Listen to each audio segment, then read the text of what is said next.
ಹಸಿ ಅಳಸಂದೆ ಕಾಳಿಂದು ಪಲ್ಯ ಮಾಡ್ತಾ ಇದ್ದೀನಿ. ಅದಕ್ಕೆ ಏನೇನು ಬೇಕು ಅಂತ ಹೇಳ್ತೀನಿ.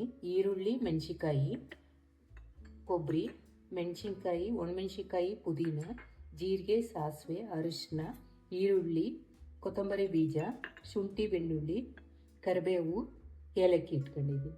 ಈಗ 2 ಸ್ಪೂನ್ ಎಣ್ಣೆ ಹಾಕ್ಕೊತಾ ಇದ್ದೀನಿ. ಮಾಡೋಕ್ಕೆ ಎಣ್ಣೆ ಕಾಯಿಲಿ. ಎಣ್ಣೆ ಕಾದಿದೆ. ಸಾಸಿವೆ ಹಾಕ್ತಾ ಇದ್ದೀನಿ, ಈರುಳ್ಳಿ ಹಾಕ್ತಾ ಇದ್ದೀನಿ,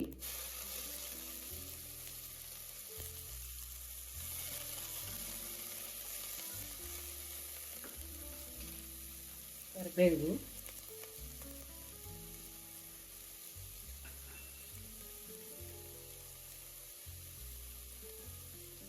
ಒಣಮೆಣಸಿನ್ಕಾಯಿ ಹಾಕ್ತಾ ಇದ್ದೀನಿ,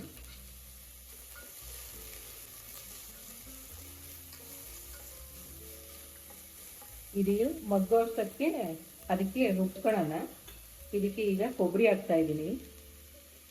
ನಿಮ್ಮ ತಾವು ಹತ್ತಿ ಕಾಯಿ ಇದ್ರೆ ಆ ಕಾಯಿ ಹಾಕ್ಕೊಳ್ಳಿ, ಇಲ್ಲಾಂದ್ರೆ ಒಣ ಕೊಬ್ಬರಿ ಹಾಕ್ಕೊಳ್ಳಿ. ಶುಂಠಿ, ಬೆಳ್ಳುಳ್ಳಿ,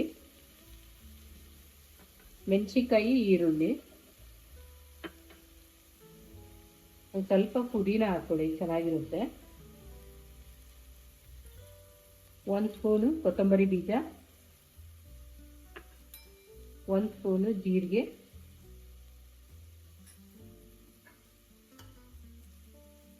2 ಏಲಕ್ಕಿ ಹಾಕ್ಕೊಳ್ಳಿ, ಸ್ವಲ್ಪ ಅರಿಶಿನ. ಇದು ಮಗ್ಗಿದೆ ಈರುಳ್ಳಿ. ಈಗ ಅಲಸಂದೆ ಕಾಳು ಹಾಕ್ತಾ ಇದ್ದೀನಿ, ಹಸಿದು.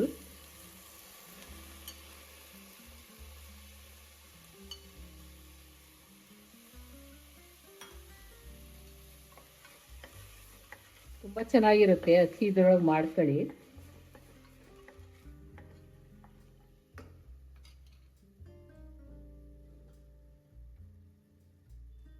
ಒಂದು ಸ್ವಲ್ಪ ನೀರು ಹಾಕ್ತಾ ಇದ್ದೀನಿ. ಒಂದ್ಸರಿ ಕೂಗಿದ್ರೆ ಸಾಕಿದು.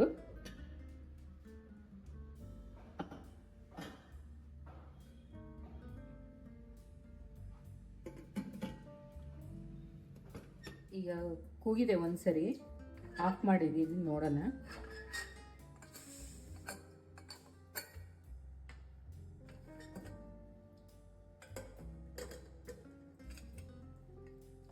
ಬೆಂದಿದೆ. ಈಗ ಗ್ಯಾಸ್ ಆನ್ ಮಾಡ್ಕೊಳ್ಳೋಣ.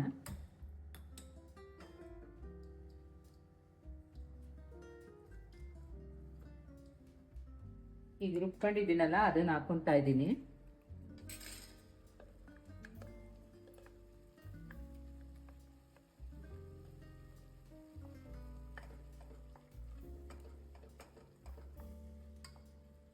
ಈಗ ನಿಮಗೆ ಗಟ್ಟಿ ಬೇಕು ಅಂದರೆ ಈ ಥರ ಮಾಡ್ಕೊಳ್ಳಿ, ಇನ್ನೊಂದು ಸ್ವಲ್ಪ ತೆಳ್ಳಗೆ ಬೇಕು ಅಂದರೆ ಸ್ವಲ್ಪ ನೀರು ಹಾಕ್ಕೊಳ್ಳಿ.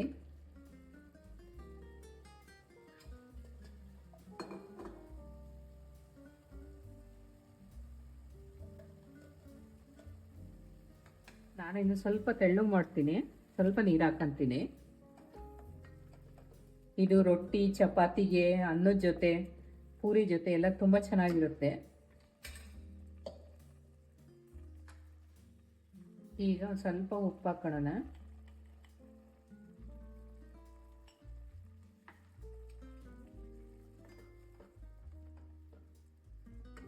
ಅಲಸಂದೆಕಾಳು ಪಲ್ಯ ರೆಡಿಯಾಗಿದೆ. ಮಾಡ್ಕೊಂಡು ನೋಡಿ, ತುಂಬ ಚೆನ್ನಾಗಿರುತ್ತೆ. ರೊಟ್ಟಿ, ಚಪಾತಿಗೆಲ್ಲರೂ ಒಂದ್ಸರಿ ತಿಳಿಸಿ ಹೆಂಗಿದೆ ಅಂತ. Thank you.